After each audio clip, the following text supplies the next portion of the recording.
सुख चाहते हैं तो जहां सुख नहीं है वहां ढूंढ रहे हैं, इसीलिए आज तक नहीं मिला, सब अशांत है।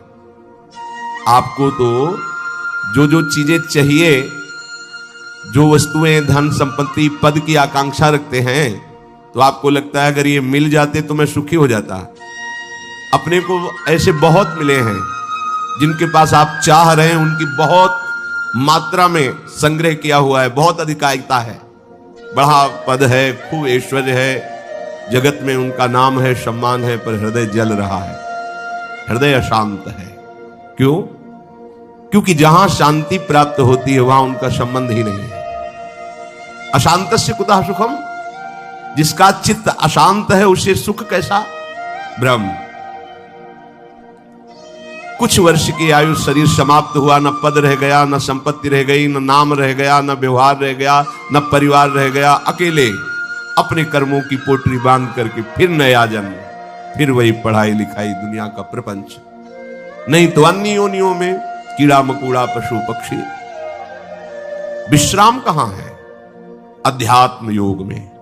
श्री भगवान कह रहे निश्रेयसाय, मतलब दुखों का आत्यंतिक नाश, दुख का लेस नहीं जहां। अब अपने तो दुखालय में रह रहे हैं तो सुख को इसी में ढूंढ रहे हैं, तो हम समझते हैं कि अरबों खरबों रुपया मिल जाए, सुंदर सुंदर भोग सामग्री मिल जाए, मैं सुखी हो जाऊंगा। ऐसे अभी इसी भूमंडल पे हैं जिनको खुद पता नहीं कि मेरे पास कितनी धनराशि है, रोज नए नए भोग भोगते हैं, पर नींद नहीं आती, नींद की दवा लेना पड़ता है। मानसिकता बिगड़ी हुई है, विक्षिप्त है, हृदय जल रहा है, हर समय भयभीत है, कहीं ऐसा ना हो जाए, कहीं ऐसा। सुख विनिश्चितम बदामि तेन अन्यथा वचांस में, गोस्वामी जी कहते मैं सत्य कह रहा हूं, मेरी बात अन्यथा नहीं। जब तक तुम हरि भजन नहीं करोगे तब तक तुम्हें त्रिकाल में, त्रिभुवन में कहीं भी शांति नहीं। छूटिबे के जतन विशेष बांधे जाएगो, वह विष भोजन जो सुधा सानी खाएगो। अगर अमृत भी खाएगा तो विष बन जाएगा। हरि विमुखता में तुझे कहीं शांति नहीं मिलेगी। अगर हरि के सन्मुख हो तो विष भी अमृत हो जाए। गरल सुधा रिपु करहि मिताई, गोपद सिंधु अनल शीतला। आग शीतल चंदन की तरह हो जाएगी। समुद्र जो अथाह अगाध है वो गाय के खुर के गड्ढे के समान हो जाएगा। विष अमृत बन जाएगा, दुश्मन सब मित्र बन जाएंगे यदि हरि की कृपा हो जाए तो ये हरि के चरणों का आश्रय ही आत्यंतिक सुख का स्वरूप है। ये कैसे प्राप्त होता है? तो श्री भगवान कहते हैं कि मन ही बंधन और मोक्ष का कारण है। ये जब किसी विषय का चिंतन करता है भोग भावना से, किसी व्यक्ति का चिंतन करता है राग या द्वेष से, तो ये बंधन का कारण बन जाता है। अगले जन्म की ये पूरी तैयारी करा देता है। नाना प्रकार के भ्रमात्मक दुख सुखों में फंसा देता है। और जब यही मन प्रभु का चिंतन करने लगता है, प्रभु के नाम का, प्रभु के रूप का, प्रभु की लीलाओं का, प्रभु के गुणों का, प्रभु के भक्तों का, तो यही मोक्ष का खुला हुआ द्वार हो जाता है। यही मन, जब मन किसी व्यक्ति को भगवत भाव से, किसी भोगों को प्रभु की सेवा में अर्पित करने के लिए, यही मोक्ष का कारण बन जाता है। और जब किसी भोगों को स्वयं भोगने के लिए और किसी व्यक्ति को राग द्वेष से, यही बंधन का कारण स्पष्ट। इसीलिए भगवान बहुत जोर देते हैं अनन्य चिंतन पर। तुम्हारा चिंतन भगवत भाव से निरंतर चलता रहे तो जितनी श्वासें हैं वो प्रभु को अर्पित कर देने का फल होगा, प्रभु के समीप पहुंच जाना। ये तो बहुत कठिन है। मन को संसार के चिंतन से हटा करके प्रभु के चिंतन में लगाना है तो बहुत कठिन है, क्योंकि हमारी आसक्ति हो गई है शरीर में, शरीर संबंधियों में, भोगों में, पद प्रतिष्ठा में। बड़ा सुख लगता है, जब हमारा यश, हमारी प्रतिष्ठा, हमारा मान, हमारा ऐश्वर्य, हमारा संबंध ये बहुतायत में दिखाई देता है तो अहंकार को बड़ा सुख मिलता है। यही दुख में फंसने का मूल कारण है और संसार में यही उद्देश्य रखा जाता है। देखो ना ब्रह्म, जो हमारे दुख का मूल कारण है वही हम उद्देश्य लिए घूम रहे हैं, तो सुख कैसे मिलेगा? धतूरा बोओगे तो विषय खाने को मिलेगा ना, अमृत तो नहीं मिल जाएगा। अगर धतूरे में एक जीवन नष्ट करने की सामर्थ्य है तो मान, प्रतिष्ठा, प्रशंसा, भोग, भावना ये कई जन्म नष्ट करने की सामर्थ्य रखता है। बुद्धि हमारी भ्रमित है, इसलिए हम समझ नहीं पा रहे। विष तो एक जन्म मारता है, विषय देखो ना, जब से सृष्टि हुई आज तक मार ही तो रहा है। मरते मरते थक गए, मरना नहीं मिटा, फिर मरना पड़ेगा। अरे अब तो ऐसा मरो कि अब जन्मना न पड़े, मृत्यु महोत्सव हो जाए। तो हे प्रभु, ये आसक्ति हमारी हो गई है शरीर में, शरीर संबंधियों में, भोगों में।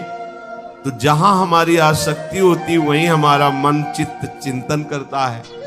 और आप कह रहे हैं कि अगर मन चिंतन करे निरंतर प्रभु का तो मुक्त है, जीवन मुक्त है। अभी कैसे हो सकता है ऐसा?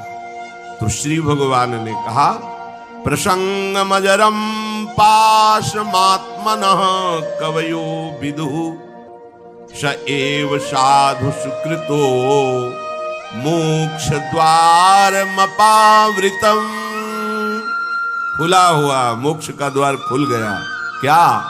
जो तुम्हारी शरीर में आसक्ति है, शरीर के रिश्ते नाते संबंधियों में आसक्ति है, भोगों में आसक्ति है, वही नरक का खुला हुआ द्वार है। कैसे? त्रिविधम नरकस्येदम द्वारम नाशन मात्मना कामः क्रोधा तथा लोभा तस्मादेत्रयम् त्यजेत। जब तुम शरीर भाव से होते हो तभी तुम्हें काम वेदना सताती है। काम में बाधा पड़ने पर क्रोध का जागरण होता है, क्रोध ही नाश का स्वरूप बन जाता है। क्रोध हमारी स्मृति का नाश करता है, स्मृति से बुद्धि नष्ट हो जाती है, बुद्धि नाश ही सर्वनाश हो जाता है। काम, क्रोध और लोभ ये नरक के खुले हुए द्वार है।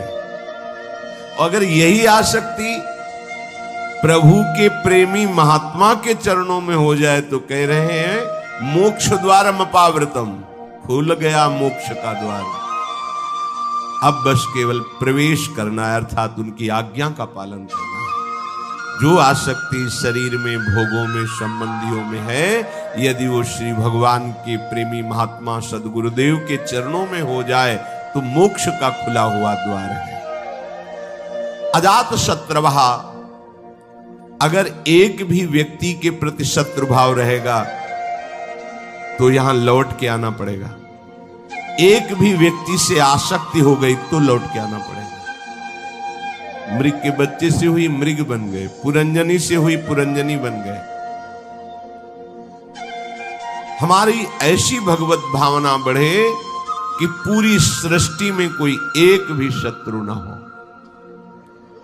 जो तुमसे द्वेष करे उसको प्रणाम करो। यदि भगवत प्राप्ति के मार्ग में बढ़ रहे हो, जो तुमसे ना बोले उससे तुम कभी भी रूठो मत। सामने पड़े तो राधे राधे श्री हरि। कभी ऐसा नहीं कि ये तो दुष्ट है मैं गाली देता, नहीं नहीं। हमारा प्रभु ही हमारे हृदय को मजबूत करने के लिए ऐसा स्वांग रच रहा है। सच्ची मानना, भगवान अपने भक्त को समर्थ बनाने के लिए लीला करते हैं। वही है, कोई दुष्ट नहीं है। किसकी सामर्थ्य है कि प्रभु के पार्षद को गाली दे दे, प्रभु के पार्षद को पीट दे, प्रभु के पार्षद की अवहेलना कर दे? ये भगवान इसीलिए करवाते हैं कि तुम समर्थ बनो, द्वंद्वों को परास्त करो, ना कि द्वंद्वों से परास्त हो जाओ। तुम मेरे सेवक कहलाकर द्वंद्वों से परास्त हो जाओगे तो ठीक नहीं है। ए भगवान का भक्त, जरा सी बात में देखो विकल हो, नहीं। कोई भी भगवान का प्रेमी महात्मा ऐसा चरित्र नहीं पाया गया कि कभी किसी भी परिस्थिति में व्यथित हो गया है। नहीं, यम ही न व्यथ्यन्ते ते पुरुषम पुरुषर्षभ सम दुखा सुखाधीरम स्वमृतत्वाय कल्पते। जो सुख दुख में समान किसी भी परिस्थिति में हृदय व्यथित नहीं हुआ, हर समय राधा राधा राधा परम पद उसके चरणों में लौटता है, वही परम पद का अधिकारी है। अजात शत्रवहा, तुम्हारा कोई एक भी शत्रु नहीं होना चाहिए, क्योंकि भगवान कहते संतों का एक भी शत्रु नहीं होता। अपना मन ही शत्रु है, कोई और बाहर शत्रु नहीं।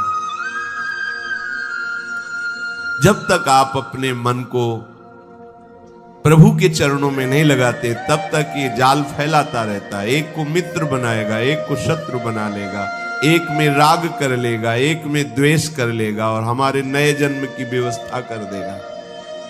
ये मन ही हमारा शत्रु है जब तक वश में नहीं होता। ये मन ही हमारी दुर्गति का कारण है जब तक ये प्रभु में नहीं लगता। प्रभु में लग जाए, वश में हो जाए, तो इससे बड़ा कोई मित्र नहीं। मन ही श्री कृष्णाकार होकर भगवत साक्षात्कार करा देता है। अजात शत्रवा, कोई भी एक हमारे द्वेष का पात्र न हो। अद्वेष्टा सर्वभूतानाम, समस्त भूतों में द्वेष रहित, दोष बुद्धि रहित हमारे हृदय की स्थिति होनी चाहिए, क्योंकि संतों की ऐसी होती है। शांताहा, किसी भी परिस्थिति में कोई तुम्हें अशांत न कर पावे, ना अंदर की वृत्ति ना बाहर का व्यक्ति। ऐसी शांति तभी मिलेगी जब चित्त प्रियाजू के चरणों के चिंतन में होगा, उनके नाम के चिंतन में होगा, क्योंकि भगवत प्रेमी महात्मा शांत रहते हैं। शांताहा साधवा साधुभूषण, आप राग द्वेष में विचरेंगे, निंदा स्तुति करेंगे, मान अपमान में सुखी दुखी होंगे, तो अनन्य भक्ति कब धारण करेंगे? अपने को केवल लक्ष्य पर दृष्टि रखनी है। वही सच्चा निशानेबाज है जो केवल लक्ष्य पर दृष्टि रखता है। द्रोणाचार्य जी ने कौरवों पांडवों को धनुर्विद्या की शिक्षा दी। परीक्षा के लिए एक वृक्ष में चिड़िया टांगी और कहा इसकी आंख पर निशाना लगाना है। जो धनुष उठाता और तीर संधान करता, पूछते क्या दिखाई दे रहा है? बोले वृक्ष, डाल, चिड़िया। बोले रख दो धनुष। सब युधिष्ठिर जी से भी पूछा तो उन्होंने कहा चिड़िया दिखाई दे रही है, फिर आंख दिखाई, रख दो। अर्जुन से कहा क्या दिखाई दे रहा है? बोले गुरुदेव केवल आंख।